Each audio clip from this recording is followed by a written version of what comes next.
est possible, Jésus avec toi.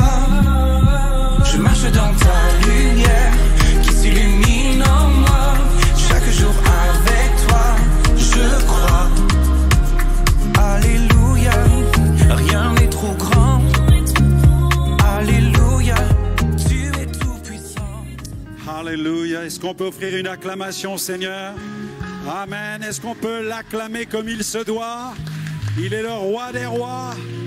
Nous le célébrons, nous proclamons sa gloire. Alléluia. Dieu soit béni.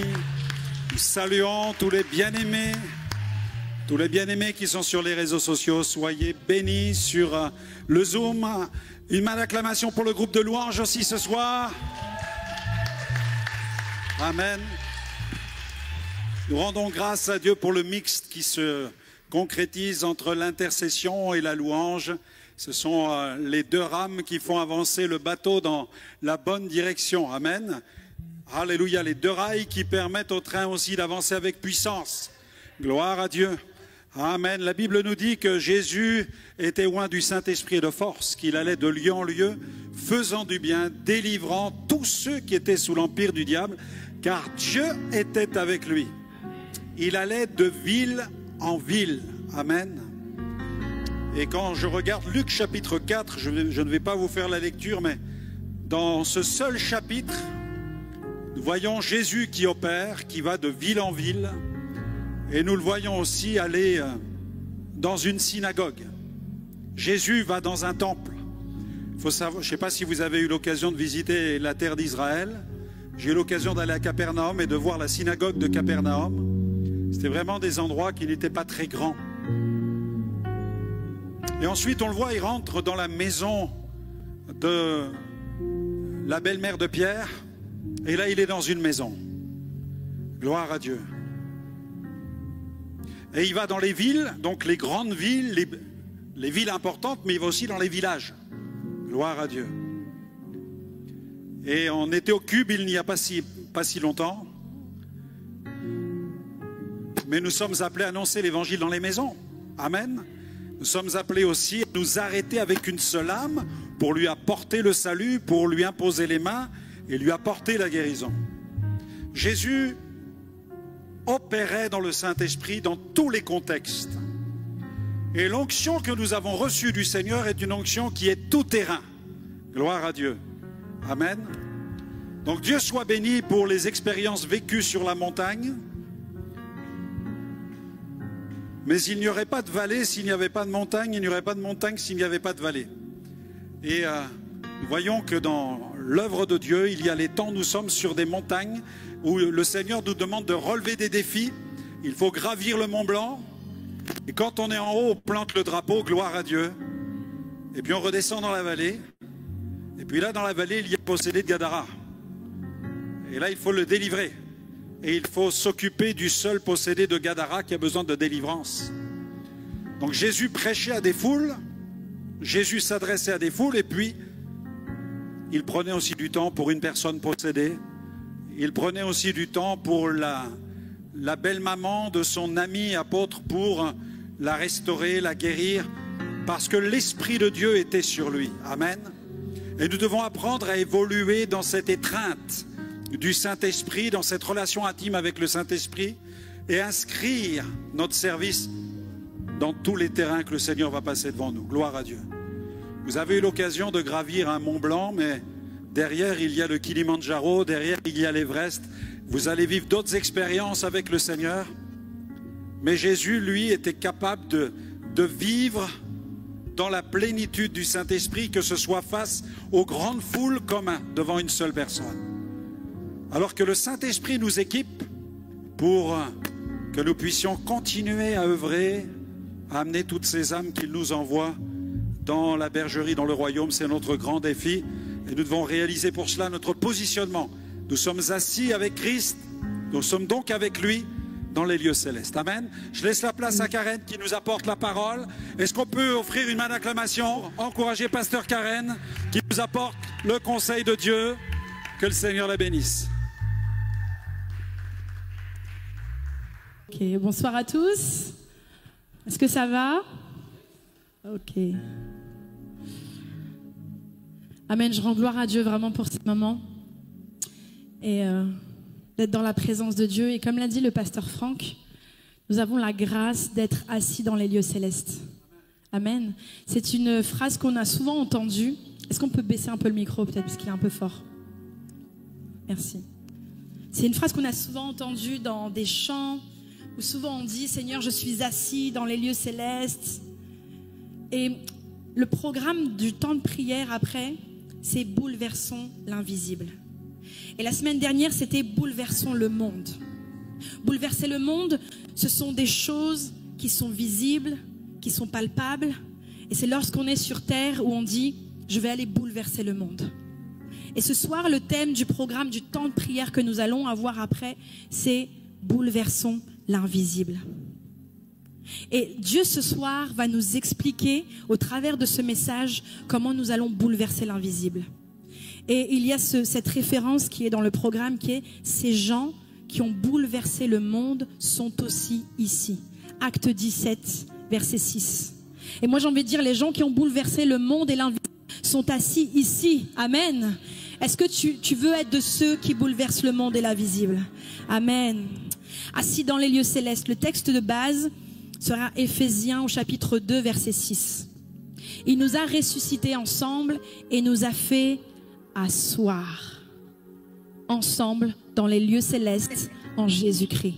Il nous a ressuscités ensemble, pas un par un, mais ensemble. Et nous a fait asseoir ensemble dans les lieux célestes en Jésus-Christ. Être assis dans les lieux célestes est une réalité spirituelle et actuelle en tant qu'enfant de Dieu.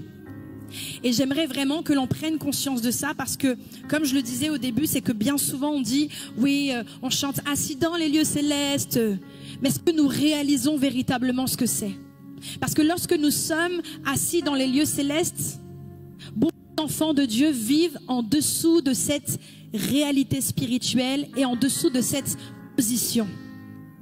Beaucoup d'enfants de Dieu, et moi la première, marchent dans le doute, dans l'inquiétude, dans la peur, d'être tétanisé. Alors tu es là le dimanche, il y a de la louange qui est bien, etc. Tu passes un bon moment et tu dis, moi je suis assis aux côtés de Jésus, je suis assis dans les lieux célestes. Puis quand tu mets un pied en dehors de l'église, tu dis, oh là là, comment je vais faire pour faire ci, comment je vais faire pour faire ça. Tu n'arrives même pas à faire un pas de plus parce que tu es tétanisé, parce que tu as peur. Et la raison pour laquelle tu as peur et tu es tétanisé, c'est parce que tu n'as pas pris réellement conscience de ton positionnement dans les lieux célestes. Ce n'est qu'une phrase que tu dis, mais tu ne prends pas conscience de ta position. Amen. Dieu vous a placé dans une position d'autorité, de domination et de victoire. Alors le premier point de mon message ce soir, c'est quelle est cette position céleste? Quelle est cette position céleste? Alors j'ai tout simplement repris le titre de mon message qui est assis dans les lieux célestes. Et le premier mot c'est être assis. Alors quand est-ce que vous êtes assis? Est-ce que lorsque vous faites le ménage, vous vous affairez à faire quelque chose, vous devez rester assis? Non. Être assis, c'est lorsque l'on écoute, lorsque l'on apprend, lorsque l'on est au repos, lorsqu'on a une discussion, une intimité avec une personne. C'est là qu'on s'assoit. Lorsqu'on a besoin d'être renouvelé, lorsqu'on a besoin de prendre conscience de ce qu'on est en train de vivre, de ce que Dieu est en train de faire, c'est là que nous sommes assis. Être assis est une position de repos. C'est une posture de repos. Lorsque Jésus a donné sa vie à la croix, il a terminé son œuvre. Et nous ne vivons plus dans le fait de devoir gagner ou devoir mériter notre salut ou devoir mériter l'amour de Dieu. Ce n'est pas par les œuvres que nous sommes sauvés, mais c'est par grâce. Ce n'est pas parce que tu vas aider 5 personnes dans l'église et que tu vas dire, Seigneur, regarde, tu vois, je les ai aidés, tu as vu ce que j'ai donné, que Dieu va te dire, ah, tu es assis dans les lieux célestes parce que tu l'as fait. Tu es assis dans les lieux célestes par grâce. Nous ne sommes pas sauvés par nos actions, mais Dieu t'a fait asseoir au repos, dans cette position de repos, non pas parce que tu mérites, non pas pour gagner, mais parce que l'œuvre de la croix est achevée. Amen. Et Paul nous dit que Dieu a ressuscité avec Christ et nous a fait asseoir avec lui dans les lieux célestes. Cela signifie plusieurs choses. C'est la position d'union avec Christ. Cette position d'alliance et d'union avec Christ. Ce n'est pas par nos œuvres, mais par grâce que nous partageons la position de Christ. Vous savez, pendant que je préparais ce message, j'étais en train de me dire, mais au lieu de nous asseoir avec lui, il aurait pu, je sais pas, inventer, imaginer un autre endroit où il dit, là, je vais faire asseoir mes enfants, juste là, mais pas avec moi. Et je me dis, Seigneur, mais on ne mérite même pas d'être assis avec toi, en fait. Mais c'est là que Dieu dit, ce n'est pas par les œuvres, mais parce que l'œuvre est achevée. L'œuvre de la croix est accomplie. Amen. Ce que Christ a accompli, ce don à la croix, nous le partageons par la foi. Donc, quelle est donc cette position céleste? Une position d'autorité spirituelle. Dans Éphésiens au chapitre 1, verset 21, nous dit que Jésus est élevé au-dessus de toute domination, de toute autorité et de toute puissance. Amen. Jésus est élevé au-dessus de toute domination, de toute autorité et de toute puissance. Alors si nous sommes assis avec lui, cela signifie que nous partageons cette autorité spirituelle sur les puissances des ténèbres. Amen. Cela signifie que nous partageons cette autorité et ce feu pour briser tous les jougs de l'ennemi, tous les plans de l'ennemi. Amen. Et nous allons prier tout à l'heure pour plusieurs sujets qui est renversons les forteresses spirituelles, brisons les malédictions générationnelles, les principautés, les territoires spirituels. Et vous savez, il y a des fois, il n'y a pas d'œuvre accomplie sans l'onction et sans la puissance. Et parfois, on peut aller prier pour une personne, dire « Ah, moi, Seigneur, je suis enfant de Dieu, je prie pour quelqu'un, je vais pour aller combattre, etc. » Et lorsque je prie, alors que j'ai prié 20 ans, il ne se passe rien. Mais parce que avant que Dieu envoie cette puissance terrestre, il est important de prendre conscience de sa position céleste. Mon influence terrestre dépend de ma position céleste. Mon combat terrestre dépend de ma position céleste. Si tu prends conscience de ta position céleste, que tu es assis avec le Père, alors là, il y aura une puissance lorsque tu prieras. Il y aura une puissance, il y aura un feu qui va se libérer lorsque tu actionneras ici sur terre. Amen.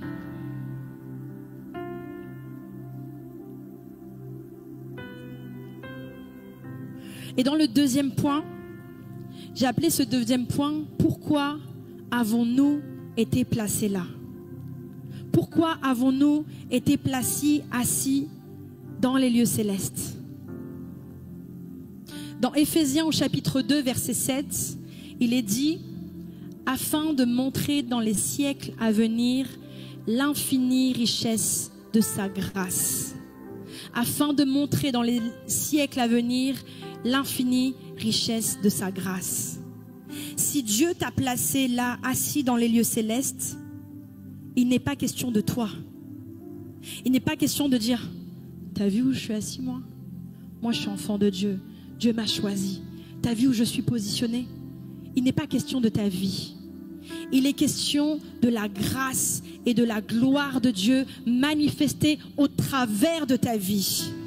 Tu es un canal. Dieu a besoin de toi pour manifester sa grâce et sa gloire pour ta famille, pour ceux qui t'entourent. On l'a entendu dimanche dernier. C'est à cause de toi, c'est à cause de ton nom à toi que Dieu agit au travers de ta vie, que ta famille va être sauvée, que ton quartier va être sauvé, que cette ville de Troyes entendra parler du nom de Jésus. Et parce que tu auras pris conscience de ton positionnement céleste, alors lorsque tu vas agir, que tu vas aller prier pour des personnes qui ne connaissent pas le nom de Jésus, il va se passer quelque chose. il va se passer quelque chose. Tu ne peux pas entrer dans un lieu, tu ne peux pas entrer dans une maison, tu ne peux pas aller prier pour une famille alors que tu n'as pas pris conscience d'où tu étais positionné. Vous savez pourquoi Dieu nous a positionnés là afin de manifester sa gloire et sa grâce? Et ce n'est pas par les œuvres, c'est qu'afin que personne ne tire aucune gloire.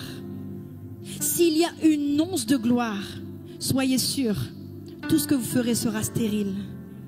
Parce qu'il n'est pas question de nous, il est question du nom de Jésus.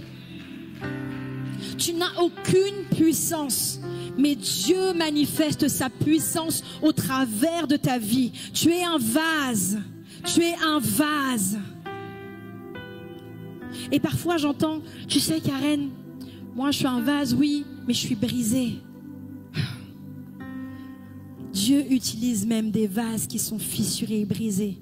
Et il dit, même si tu as juste une fissure, je réparerai parce que je suis le potier par excellence. Par excellence. Je ne regarde pas à la beauté du vase, je regarde au contenant de tout ce que je peux mettre dedans et tout ce que je peux déverser dedans. Dieu ne regarde pas au nombre de fissures, au nombre de fragilités qu'il y a sur ton vase. Dieu regarde à ce qu'il peut contenir. Quel contenant as-tu ce soir? Quel est ton vase ce soir? Dieu veut que ta vie soit un témoignage vivant de sa puissance. Et en te plaçant dans les lieux célestes, il te donne accès à des ressources infinies. Non pas qu'à des ressources, non pas à des ressources limitées ou sélectionnées, à des ressources infinies. Et vous savez ce chant qu'on chante le dimanche qui dit « Assis dans les lieux célestes, je reçois mon héritage ». Cet héritage-là, ce sont des ressources infinies. Infinies. Et tu n'es pas là en bas en train de dire « Seigneur, envoie tes ressources, Seigneur, envoie tes ressources ». Parce qu'avant d'être sur terre et de dire « Seigneur, envoie tes ressources, Seigneur, envoie tes ressources », tu prends conscience de ton positionnement. Tu es assis dans les lieux célestes et tu as accès aux ressources infinies de ton Père. Amen. Pour vivre une vie victorieuse sur la terre. Et cette position ne nous est pas donnée uniquement pour le ciel, parce que c'est vrai que quand on dit assis dans les lieux célestes, on pourrait croire que c'est simplement pour le ciel, mais pour régner dès maintenant dans la vie. Amen. C'est pour régner dès maintenant.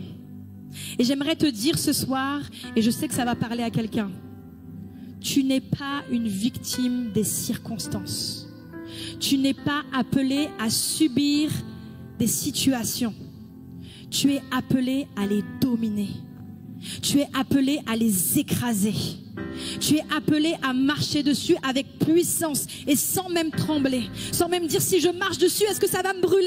Non, tu marches. Tu marches avec autorité, tu marches avec puissance. Parce que là où Dieu t'a placé, ce n'est pas en bas, ce n'est pas en bas de l'échelle. Dieu t'a placé à ses côtés, assis dans les lieux célestes. Tu n'es pas une victime des circonstances. Tu n'es pas appelé à subir. Et tu n'es pas non plus appelé à subir cette vie terrestre. Frères et sœurs, nous sommes enfants de roi. Est-ce que tu as conscience? Nous sommes enfants de roi. Nous sommes enfants de roi. Lorsque tu regardes des films, des dessins animés où il y a des rois, des reines, des princesses, etc., on a les yeux comme ça. Est-ce qu'ils marchent en disant « Oh, la vie est dure. Tu es enfant de roi. » Et tu as accès à des ressources qui sont infinies. Les gens doivent venir te voir en disant oh, pourquoi cette personne marche-t-elle la tête haute comme ça, si fière? Non pas par orgueil, parce que tu sais qui est ton Père. Ton Père est roi. Tu es enfant de roi. Et tu as accès à des ressources qui sont infinies. Amen. Alléluia. Nous sommes appelés à marcher par la foi avec puissance et l'autorité que Dieu nous donne. Le troisième point, je l'ai appelé « Comment vivre selon cette position ?» Comment vivre selon cette position? Et j'ai mis 3 petits points en dessous. Le premier point, c'est par la foi. Nous devons vivre et prendre conscience de cette position par la foi. Croire que cette position est réelle. Et peut-être que, vous savez, je ne vais pas vous l'apprendre, mais peut-être que même si tes yeux ne le voient pas, nous sommes des êtres spirituels, frères et sœurs. Nous vivons par l'esprit. Et il faut que tu crois ce soir que ce positionnement d'être assis dans les lieux célestes, d'être enfant d'un roi est réel. S'il y a un seul doute en toi, recommence. Recommence le processus. Recommence le processus. Recommence. Il faut véritablement que tu prennes conscience de cela. Et c'est là que tu vas voir des victoires. C'est là que tu vas voir des murailles tomber. Comment vivre selon cette position par la foi. Croire que cette position est réelle. Même si nos émotions ou nos circonstances nous disent tout le contraire. Oh Seigneur, je sais que je suis assis dans les lieux célestes. J'ai accès à des ressources infinies. Et là tu te tournes, tu as la banque qui t'appelle et qui te dit oui, allô. Bien sûr, c'est la réalité terrestre. Ça, c'est la réalité terrestre. Mais ne crains pas. Dieu a dit, je serai avec toi tous les jours jusqu'à la fin du monde. C'est une promesse. C'est pas moi qui t'ai fait une promesse. Moi, je le dis, hein, j'ai déjà fait des promesses que j'ai pas tenues. Je le dis. Mais celui qui t'a fait cette promesse, il est celui qui ne faille jamais. Il est celui qui est fidèle. Et lorsqu'il te donne une promesse, il tient toujours cette promesse. Et il t'a dit, je serai avec toi tous les jours. C'est pas un jour sur deux, c'est tous les jours jusqu'à la fin du monde. Peu importe ce qui peut te tomber dessus, peu importe ce qui peut t'écraser, il sera avec toi tous les jours jusqu'à la fin du monde. Et il te le promet. Et si tu l'as oublié, Dieu te le redit ce soir. Il t'adresse de nouveau cette promesse. Amen. Bien souvent, Dieu dépose des rêves dans notre cœur, mais il ne reste que des rêves. Qui a déjà reçu un rêve grand de Dieu en disant « Ah Seigneur, je sens que c'est ton rêve et je veux le faire ». Qui a déjà reçu ça? Oui, je vois des mines très serrées là, de dire « Oui, moi j'en ai eu beaucoup ». Qui a déjà reçu un rêve brûlant sur le cœur, de dire « Seigneur, je sais que c'est de toi ». Hein? Où ça on est aujourd'hui? Où ça on est aujourd'hui? Non? T'en es encore à aller te coucher le soir et de dire c'est un rêve merveilleux, Seigneur.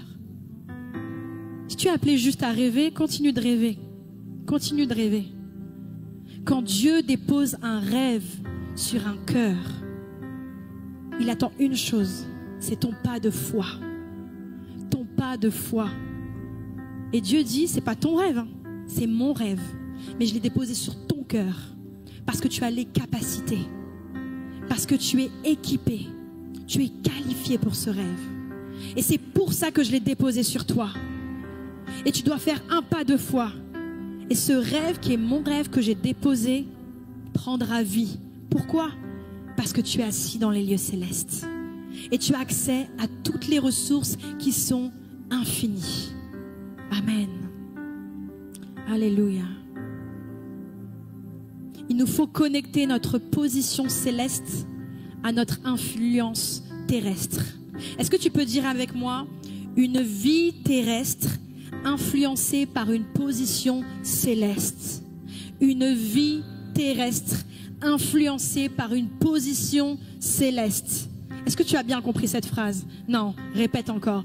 Une vie terrestre influencée par une position céleste. Qu'est-ce que tu fais? Quels sont les fruits de ta vie terrestre? Quels sont, si tu me dis, ça fait 50 ans, Karen, que moi je suis chrétien, que moi j'ai donné ma vie à Dieu, mais tu sais, il n'y a jamais eu rien eu, etc. Quel est ton positionnement?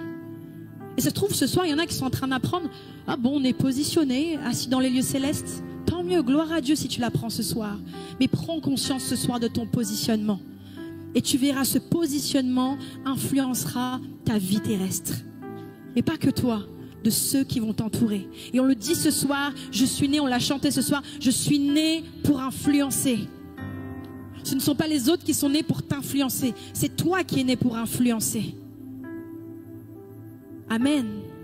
Alléluia. Comment vivre selon cette position? Petit 2, par une mentalité renouvelée. Tu dois être constamment renouvelé. Et c'est la raison pour laquelle, quand on dit assis, quand tu t'assois, imagine cet entretien avec Jésus qui dit, ok, bon écoute, là, on va balayer tout ça et on va renouveler. On va renouveler toutes ces choses, toutes les choses anciennes. On va renouveler ta façon de penser. On va renouveler cette mentalité que tu as. Dans Colossiens chapitre 3, versets 1 et 2, il dit « Cherchez les choses d'en haut, là où Christ est assis. Affectionnez-vous aux choses d'en haut. » Si ton cœur est tourné et cherche véritablement les choses d'en haut, alors ta mentalité sera constamment renouvelée.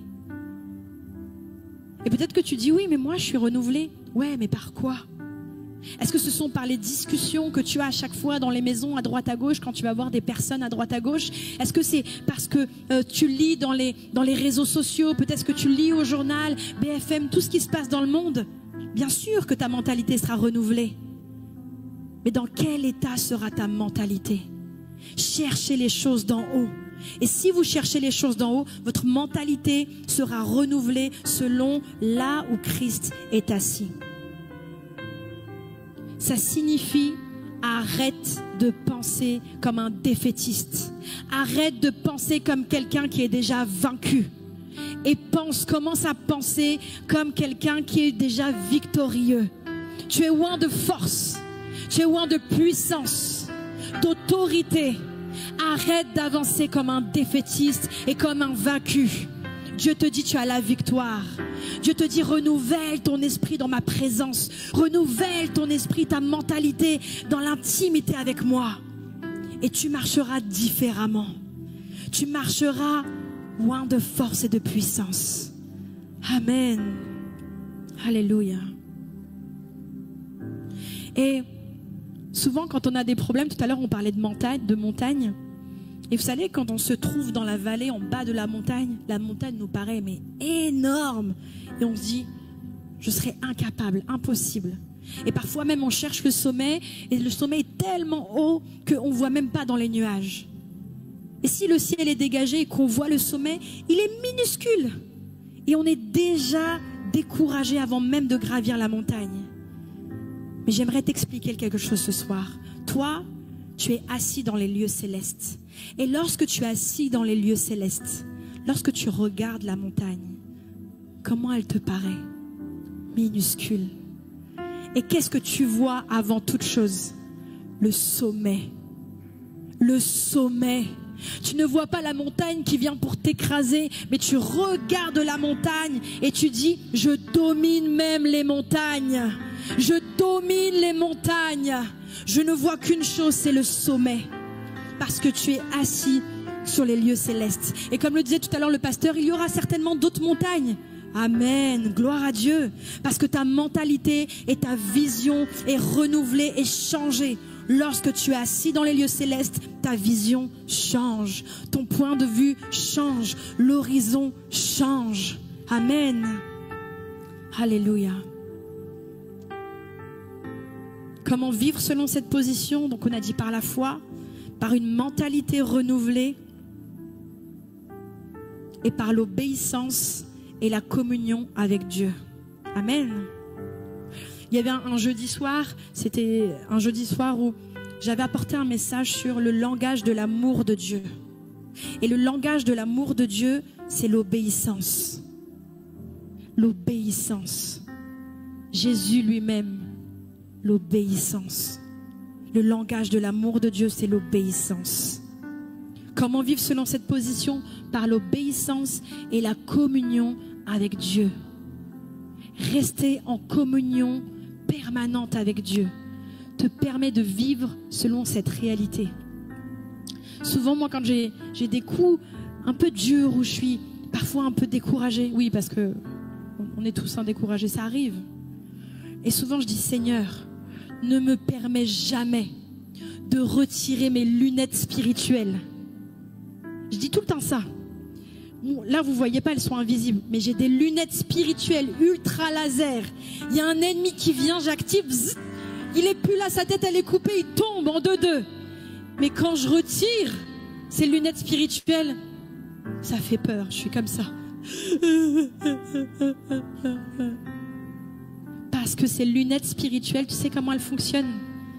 Elles ne fonctionnent que lorsque tu es connecté, que lorsque tu es en communion avec Dieu, que lorsque tu as une intimité avec Dieu. Et lorsque tu perds cette communion, cette connexion avec Dieu, c'est comme s'il n'y avait plus de batterie dans ces lunettes-là. Et tu ne vois que la réalité terrestre. Et tu dis, impossible. Seigneur, reprends-moi tout de suite, s'il te plaît. Non. Il faut rester dans cette communion, dans cette intimité avec Dieu, dans ce dialogue avec Dieu permanent, afin que tes lunettes spirituelles soient toujours actives, avec l'option ultra laser pour couper la tête des ennemis. Amen. Ça existe vraiment, je vous le dis. Amen. Tu es assis dans les lieux célestes avec lui. Et ce qui est incroyable, et je vais terminer aussi par là, ce qui est incroyable, c'est que lorsque tu es assis dans les lieux célestes avec Dieu, c'est qu'on est d'accord que Dieu est souverain. Dieu est et reste souverain. Et je me dis, mais quelle grâce d'être assis dans les lieux célestes. Il aurait pu nous mettre vraiment au fond, au 10e rang derrière, et qu'on puisse dire, hey Jésus, regarde-moi, je suis là. Hey, regarde, tu m'entends? Mais non, Jésus est assis, et tu es assis avec lui. Il est celui qui est souverain. Tu es assis avec celui qui est souverain. Prends conscience de cela. Amen. Dieu ne nous a pas appelés à ramper sur terre, mais à régner dans les cieux et sur la terre. Dans les cieux et sur la terre. Ma vie terrestre est influencée par ma position céleste. Vous êtes assis dans les lieux célestes avec Christ. Et cela signifie, écoute bien, que vous avez une position d'honneur. D'honneur. Non pas par tes œuvres, non pas par tes actes. Mais Dieu a fait de toi un enfant positionné dans une position d'honneur. Prends conscience de cela. C'est un honneur. Et tout à l'heure, Teddy disait, exprime ta reconnaissance à Dieu. Seigneur, merci. Parce que je suis positionné dans le rang de l'honneur. Je ne suis pas en bas de l'échelle. Je suis positionné dans le rang de l'honneur. Je suis fils de roi. Alléluia. Amen. Ma vie terrestre influencée par ma vie céleste, par ma position céleste. Ne vis plus comme si tu étais en bas de l'échelle spirituelle, mais lève-toi par la foi. Lève-toi. Lève-toi. Prends ta place et marche comme un héritier du royaume. Parce que c'est là ton identité. C'est ça ton identité. Tu es un héritier du royaume. Tu es fils de roi. Et tu es assis dans les lieux célestes. Et lorsque la peur, lorsque l'angoisse, lorsque toutes ces choses qui ne sont pas de Dieu viennent frapper à ta porte, dis à toutes ces choses, écoute bien, entrouvre la porte. Tu dis, qui c'est? C'est la peur, l'angoisse, la tétanie. Excusez-moi, vous vous êtes trompés. Ici, ce sont les lieux célestes. Et je suis assis avec le roi dans les lieux célestes. Vous vous êtes trompés de porte, reprenez l'échelle, descendez l'échelle et vous serez écrasés par ma famille qui sont en bas, qui sont en train dans les lieux terrestres, qui sont en train de vous écraser. Ils se sont trompés de porte. Ils se sont trompés de porte. Ce n'est pas ton nom qu'ils sont en train d'appeler. Amen. Tu es assis dans les lieux célestes et ton héritage est infini. Alléluia. Amen. Amen. Et une main d'acclamation pour Karen. Amen. Et au Seigneur, au Saint-Esprit, pour cette parole qui nous exhorte. Gloire à Dieu. Amen. Il y a des montagnes que nous allons envoyer dans la mer. Amen. Dans la Bible, il y a différents types de montagnes. Les montagnes que l'on envoie dans la mer. Il y a les montagnes où Dieu n'est pas aussi. C'est les montagnes qu'il faut renverser, qu'il faut conquérir. Il y a beaucoup de scènes bibliques comme cela, où nous sommes appelés à nous tenir aussi dans la présence de Dieu sur la montagne. Certaines montagnes, nous devons les conquérir, ce sont des défis. Certaines montagnes, nous devons les envoyer. D'autres montagnes nous appellent à nous tenir en haut dans la présence de Dieu. D'autres montagnes nous appellent à observer l'horizon comme des sentinelles. Et là, ce soir, vous êtes les sentinelles. Et vous allez vous tenir sur une autre montagne, la montagne de la présence de Dieu, où l'esprit de prophétie, l'onction de prière et de discernement va se manifester à mesure que nous entrons dans ce temps d'intercession. Amen. N'hésitez pas à liker, à partager la chaîne et à vous abonner. Soyez bénis.